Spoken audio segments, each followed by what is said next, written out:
Hello everyone, welcome to United we Stand. मेरा नाम है सुष्मित एंड ये मेरा पहला वीडियो है। मैं हाल ही में मेरा चैनल शुरू किया हूँ। ये एक ऑनेस्ट अटेम्प्ट आप कह सकते हो। बहुत दिन से मुझे एक चैनल क्रिएट करना था, लेकिन टाइम नहीं मिल रहा था और बहुत सारे चीज़ थे लाइफ में जिसके वजह से मैं शुरू नहीं कर पाया। लेकिन never say never to late. सो अभी मैं मेरा चैनल शुरू किया, ये मेरा पहला वीडियो है और मैं एक मैनचेस्टर यूनाइटेड का फ़ैन हूँ। तो ये चैनल का जो मेन फोकसिंग एरिया रहेगा वो ऑब्वियसली फुटबॉल होगा। तो फुटबॉल को लेके जितने भी सारा अपडेट्स अवेलेबल है, not only for Manchester United but also your favourite club like real Madrid, like Liverpool, like Barcelona, like Bayern Munich, like Manchester city, which ever it is, सबको लेके हम लोग यहाँ पे बात करेंगे। और मेरा इस चैनल का मेन गोल होगा कि आप लोगों के साथ दोस्ती बनाने के बाद हम लोग एक हेल्दी और एक अच्छा फुटबॉलिंग कम्युनिटी क्रिएट कर पाए डिजिटली। तो आप सब लोगों से मेरा यही रिक्वेस्ट है कि प्लीज़ मेरा वीडियो देखिए और अगर पसंद आया तो प्लीज़ वीडियो को लाइक कीजिए और सब्सक्राइब कीजिए। तो आज के वीडियो पे हम लोग बात करेंगे मैनचेस्टर यूनाइटेड का सेल को लेके, डेविड डिगिया का कॉन्ट्रैक्ट सिचुएशन को लेके, जो कॉन्ट्रैक्ट एक्सटेंशन सागा चल रहा है उसको लेके, और एम्बापे के सिचुएशन को लेके। तो चलिए शुरू करते हैं आज का वीडियो। तो मैनचेस्टर यूनाइटेड में अभी जो सबसे बड़ा प्रॉब्लम है, हम सारे फैंस और आप लोग भी सब लोग पिस्ड ऑफ है, वो क्या है? वो है ये सेल का जो सागा चल रहा है, नेवर एंडिंग सागा जो चल रहा है सेल का। ये न्यूज़ जो पहले आया था उसके लेके आज के टाइम तक ये न्यूज़ बहुत दूर, बहुत ज़्यादा खींच गया। तो अभी जो प्रॉब्लम है वो है कि अभी ट्रांसफ़र मार्केट ओपन हो गया।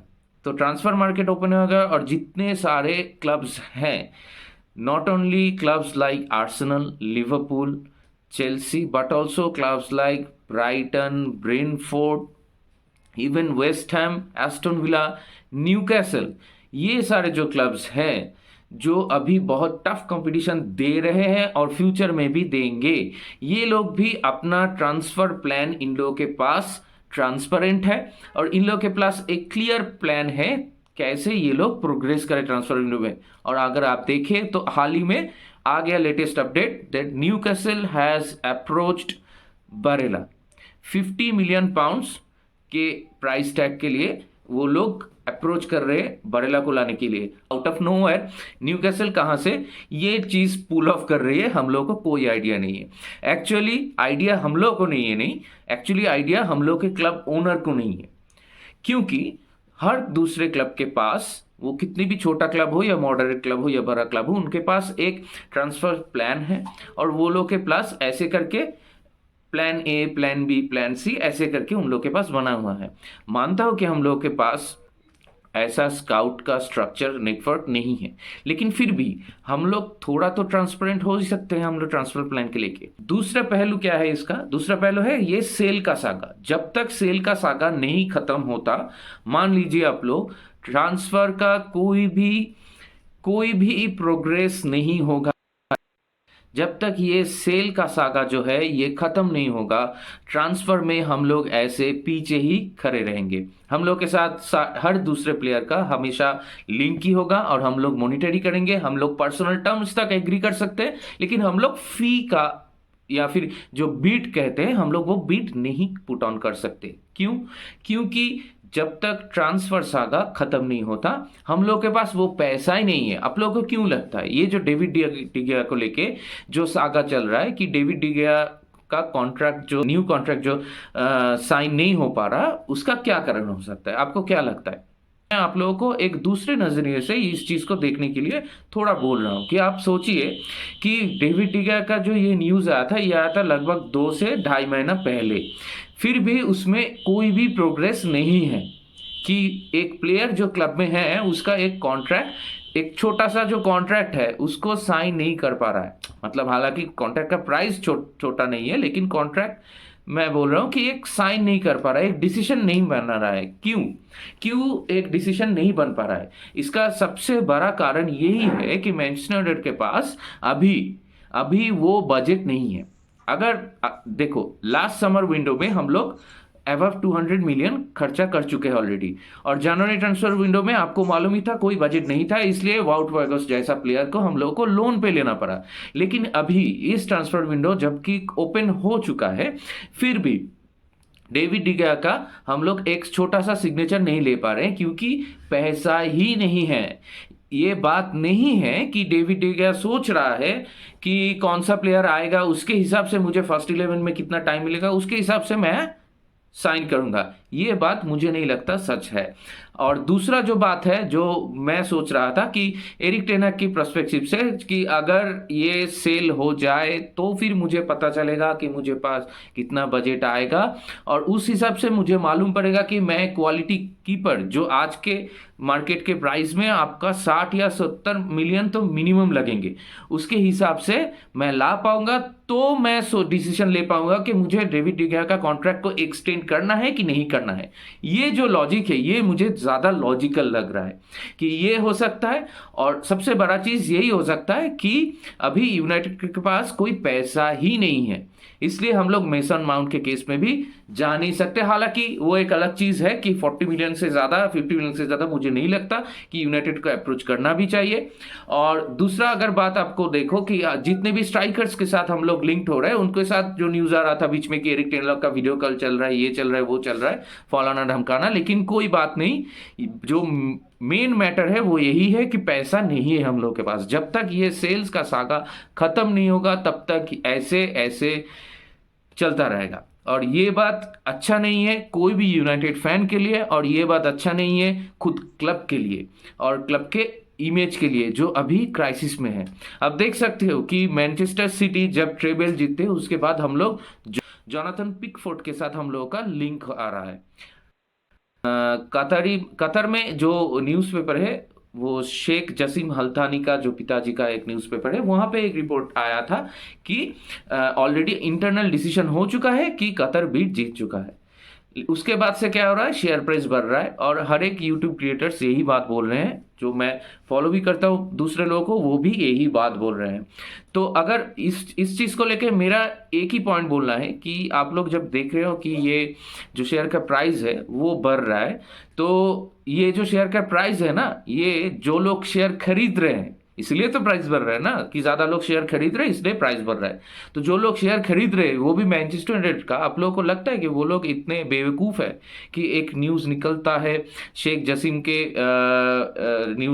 रिगार्डिंग कतर को लेके कि मैनचेस्टर यूनाइटेड ऑलरेडी उन लोगों के साथ एग्रीमेंट कर चुका है, न्यूज़ की थोड़ी दिन बाद रिलीज होगा। आपको लगता है कि ये न्यूज़ पढ़ते ये या फिर ये ट्वीट जो आया वो देखते ही ये लोग इतने बेवकूफ़ होंगे कि ये लोग शेयर प्राइस में ये लोग शेयर खरीदने चालू कर देंगे? ऐसा नहीं है। जो लोग शेयर खरीद रहे हैं उन लोगों का बहुत थॉरो नॉलेज होता है, वो लोगों का बहुत सारा रिसर्च होता है। देखिए, एक नॉन डिस्क्लोजर एग्रीमेंट जो है वो साइन हो चुका है ये कतर और ये सर जिम रैटक्लिफ और ग्लेजर्स के बीच में। तो जो डिसीशंस होता है वो इंटरनली डिस्कस होगा, उसके बाद एक स्टेटमेंट निकलेगा। ये कोई ट्रांसफर मार्केट का ट्रांसफर न्यूज़ नहीं है कि आज प्लेयर के साथ ऐसा मीटिंग हुआ, एजेंट ने ऐसा बोला तो उसका एक पॉजिटिव या नेगेटिव रिव्यू बना के जर्नलिस्ट लोग छोड़ देते हैं। ये वैसा नहीं है। इसमें क्या होगा, इसमें मैनचेस्टर यूनाइटेड का जो क्लब की तरफ से वेबसाइट में इस पे डिक्लेरेशन आएगा कि club is sold to sir Jim Ratcliffe और कतरीज। ओके, तो ऐसा कोई न्यूज़ निकलेगा, उसके अलावा कुछ नहीं आएगा। तो ये न्यूज़ जब तक नहीं निकलता है तब तक कोई भी चीज़ सच है या झूठ है ये आप मान के मत चलो, क्योंकि ये न्यूज़ जो है, देखिए, अगर कतर अभी जीत जाता है और कतर एक्चुअली टेक ओवर कर लेता है तो ऐसा हो ही सकता है ना कि 3-4 महीने पहले जो सारे लोग ट्विटर में ट्वीट किए थे वो लोग आके बोलेंगे कि सी आई टोल्ड यू कि कतर खरीदेगा। ऐसे नहीं होता। कौन आगे बोला कौन बाद में बोला, ऐसे न्यूज़ नहीं होता। तो कौन पहले कह रहा है कौन बाद में कह रहा है ये मैटर नहीं करता है, कौन सही न्यूज़ कह रहा है ये मैटर करता है। तो नेट में इंटरनेट में जो भी चीज़ मिलता है ट्विटर में या फेसबुक में, उसको पढ़ के आप विश्वास मत कीजिएगा। उसको पढ़ के आप, मतलब हम लोग फैन लोग जो होते हैं बहुत इमोशनल होते हैं ना, हम लोग गलेबल होते हैं इतना, तो जो भी चीज़ हम लोग देखते हैं या सुनते हैं हम लोग को तुरंत विश्वास कर लेते हैं, और बाद में जब ये नहीं होता तब हम लोग को उसी हिसाब से दुख मिलता है। तो सही न्यूज़ का वेट कीजिए और देखते हैं क्या होता है फ्यूचर में। अभी थोड़ा बात कर लेते हैं ये एम्बापे वाला सिचुएशन को लेके। देखिए एम्बापे को लेके रियल मैड्रिड के जितने भी फैंस हैं वो लोग बहुत एक्साइटेड है और ये होना भी चाहिए, क्योंकि एम्बापे उनका एक बहुत बहुत ही लॉन्ग अवेटेड ट्रांसफ़र टारगेट रहा है। और आज न्यूज़ आ रहा है कि एम्बापे पीएसजी में नहीं रहना चाहता, दूसरे दिन न्यूज़ आ रहा है कि पीएसजी में एम्बापे रहना चाहता है, ऐसा तो कोई इशू ही नहीं है। तीसरे दिन न्यूज़ आता है कि उसने पापा पेरेस से सॉरी बोल दिया। तो ऐसे बहुत सारे केसेस जो है, न्यूज़ जो है वो आ रहे हैं। लेकिन इसमें Manchester United, as a Manchester United fan मेरा क्या स्टांस है वो मेरा जो ओपिनियन है वो मैं आप लोगों के साथ शेयर कर सकता हूँ। इसमें मेरा जो स्टांस है वो है कि देखिए पीएसजी में ऑलरेडी पीएसजी का जो प्रोजेक्ट चालू हुआ था वो हुआ था 3 फेसेस को लेके, ठीक है। तो ये 3 फेसेस में एक था आपका मेसी, एक था एम्बापे और एक था नेमार। उसमें से मेसी अब चला गया और बचा अब नेमार और एम्बापे। अभी न्यूज़ आ रहा था कि एम्बापे एम्बापे से पहले ही ये न्यूज़ आ रहा था कि नेमार शायद चला जाएगा। अभी ये न्यूज़ आ रहा है कि एम्बापे भी शायद चला जाएगा, क्योंकि उसका जो कॉन्ट्रैक्ट है वो कॉन्ट्रैक्ट अगले साल ख़त्म हो रहा है और वो कॉन्ट्रैक्ट एक्सटेंड नहीं करना चाहता। और अगर कॉन्ट्रैक्ट एक्सटेंड नहीं करता है तो उसको पीएसजी को अगले साल फ्री में जाने देना होगा।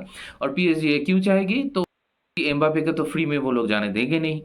तो इसीलिए नेमार को वो लोग अभी बेचने के लिए तैयार है। तो एज अ लॉजिकल और Sen football fan, doesn't matter which club you support, just think of it कि एक प्रोजेक्ट का जो 3 मेन लोग थे वो तीनों को एक ट्रांसफर विंडो में पीएसजी की तरह एस्टेब्लिश्ड एक क्लब, हाँ हालांकि वो लोग चैंपियंस लीग नहीं जीते लेकिन वो लोग डोमेस्टिकली तो सक्सेसफुल है ना।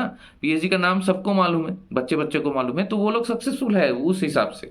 मैं यूरोप में सक्सेसफुल है कि नहीं है ये अलग टॉपिक है, इसमें अभी बात नहीं करेंगे, बाद में बात करेंगे। तो पीएसजी के जो प्रोजेक्ट है उसके हिसाब से, और ये भी न्यूज़ आ रहा है कि नागल्समैन भी आ रहा है। तो आप लोग सोचो कि ऐसा जो एक प्रोजेक्ट है उसमें से 3 मेन आदमी एक ही ट्रांसफर विंडो में निकल जा रहा है, ऐसा कभी हो सकता है? तो मेरे ख्याल से आइदर एम्बापे और Neymar will be release this summer. अगर एम्बापे रिलीज्ड होता है तो वो लोग किसी तरह से नेमार को रख लेंगे, और अगर एम्बापे रिलीज्ड होता है तो उसका देखो 80 to 85%, मैं 80 मान के चलता हूँ, 80% चांस है रियल मैड्रिड में he will and up in real Madrid, क्योंकि रियल मैड्रिड के पास देखो पैसा है और उन लोगों को एम्बापे पसंद है बहुत दिन से। दूसरा जो चांस है वो है कि 5% चांस मैं ये पकड़ूंगा कि एम्बापे पीएसजी में नया कॉन्ट्रैक्ट जो है उसको साइन करे, और 5% चांस मैं ये पकड़ूंगा कि एम्बापे सऊदी में या किसी और लीग में चला जाए। और जो बाकी के 10% चांस बचता है, और ठीक है चलो 10% भी नहीं, मैं 80% जो चांस था रियल मैड्रिड का उसको 85 कर देता हूं।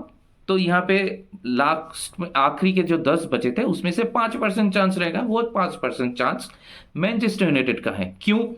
अगर मान लीजिए कतर टेक ओवर कर लिया मैनचेस्टर यूनाइटेड को, तो पीएसजी के पर्सपेक्टिव से आप अगर सोचो तो वो लोग अपने स्टेट के एक दूसरे क्लब को अपना सबसे वैल्यूएबल एसेट देना ज़्यादा प्रेफर करेंगे या अपने राइवल को जो रियल मैड्रिड उसको देना पसंद करेंगे?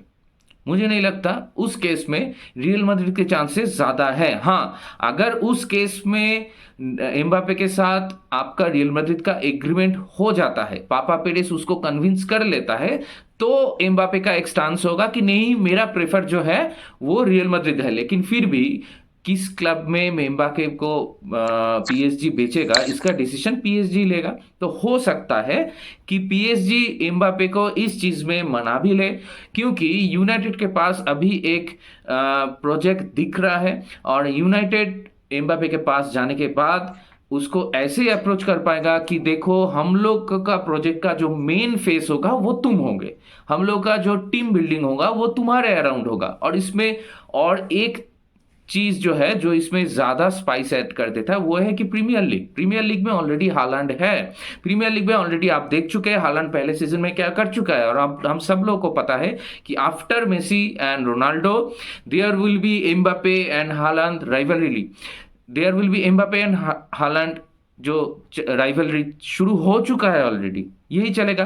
तो अगर प्रीमियर लीग में आप सोचो कि दो मैनचेस्टर क्लब्स में, एक में हालैंड एक में एम्बापे आ जाता है, और प्रीमियर लीग क्लब का तो फिर चांद चांद लग जाएगा ना उसका। आप अगर रेवेन्यू जनरेशन बोलोगे या उसका क्वालिटी एनहेंसमेंट बोलोगे, और दोनों ही टीम एक साथ यूसीएल में भी खेलेंगे, एफए कप में भी कॉम्पीट करेंगे, सारे टूर्नामेंट में एक साथ कॉम्पीट करेंगे, तो ये मुझे लगता है कि ये मतलब Premier League deserves this rivalry, you know.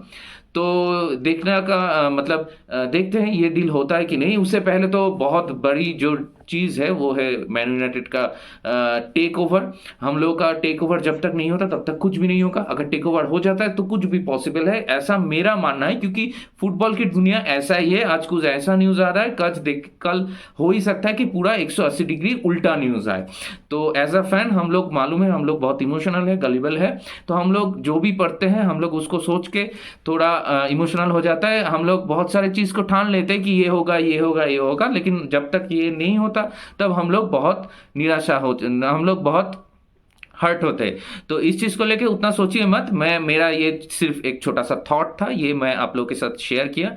तो ये रहा मेरा आज का वीडियो, और ये वीडियो को अगर आप लोग पसंद करें, आप लोगों को ये वीडियो का कंटेंट अच्छा लगा, आप लोग तो फिर मेरा हम्बल रिक्वेस्ट होगा आप लोगों से कि मुझे सपोर्ट करें, इस वीडियो को लाइक करें, इस चैनल को सब्सक्राइब करें। मैं और भी ज़्यादा वीडियो बनाऊंगा, और भी ज़्यादा लेटेस्ट अपडेट के ऊपर, हम लोग के क्लब को लेके और दूसरे क्लब्स को भी लेके, और ओवरऑल फुटबॉल का जो जितना भी न्यूज़ आता है वो सबको लेके मैं एक दूसरा वीडियो भी बनाऊंगा। तो अगर आप लोगों का प्यार मोहब्बत मिलेगा, आप लोगों का सपोर्ट मिलेगा, तो मुझे और भी इंकरेजमेंट मिलेगा ये काम को आगे बढ़ाने के लिए। So thank you so much for watching this video. खुश रहिएगा, take care of yourself, take care of your family, and glory glory Man United. Bye bye, United we stand.